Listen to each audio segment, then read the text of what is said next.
ଆକାଶରେ ମେଘ ଗରଜିଲେ, ମାଟିରେ ବର୍ଷାର ଛିଟା ପଡ଼ିଲେ, ଈଶ୍ୱରୀ ଦେବୀ ମୋର ତମ କଥା ବେଶୀ ବେଶୀ ମନେ ପଡ଼େ ଯମୁନା କୂଳ, କଦମ୍ବ ତଳ, ବଇଁଶୀ ସ୍ୱର, ତମାଳ ବନ, ଆଉ ତମ ଯମୁନା କୂଳ ଫେରିବା ପହର।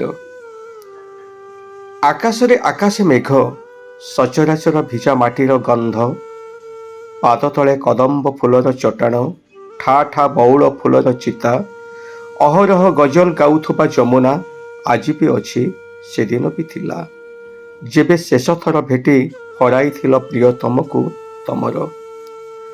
ଆଜି ପରି ସେଦିନ ବି ଅକସ୍ମାତ୍ ମେଘ ଢାଙ୍କିଥିଲା ମାଟିରୁ ଆକାଶ ଯାଏ। ସଚରାଚର ଘୋଟିଥିଲା ଅମା ଅନ୍ଧକାର, ଚାରିଦିକୁ ଶୁଭୁଥିଲା ରାଗ ମେଘ ମଲ୍ହାର। ପ୍ରିୟତମଙ୍କ ବିଦାୟ ପାଇଁ ସମସ୍ତେ ଥିଲେ ବ୍ୟସ୍ତ, ତମେ କିନ୍ତୁ ବସିଥିଲ ପ୍ରିୟଙ୍କ ଅପେକ୍ଷାରେ ସ୍ଥିର।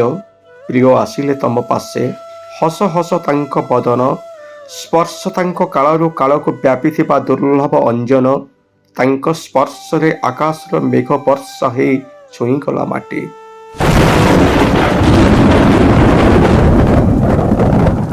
ଯମୁନା ବି ରୂପବନ୍ତ, ବାହାରେ ମେଘ, ତମ ଭିତରେ ବି ମେଘ।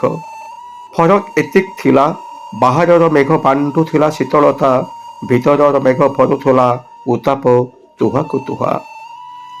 ଏ ଭିତରେ ଗଲାଣି ବିତି କେତେ କାଳ, କେତେଥର ଯମୁନାରେ ବହିଲାଣି ଉଜାଣି, ସେଇ କଦମ୍ବ ଅଛି, ସେଇ ବକୁଳ ବିଥି ଅଛି, ଆକାଶକୁ ଢାଙ୍କୁଛି ମେଘ ଚିତ୍ରିତ ଇନ୍ଦ୍ରଧନୁ, ବଇଁଶୀରେ ଖାଲି ରାଗ ମେଘ ମଲ୍ହାର।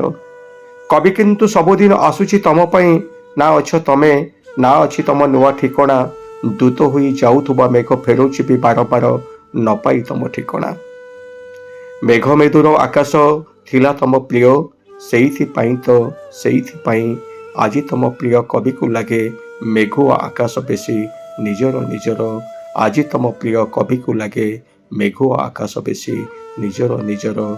ମେଘୁଆ ଆକାଶ ବେଶୀ ନିଜର।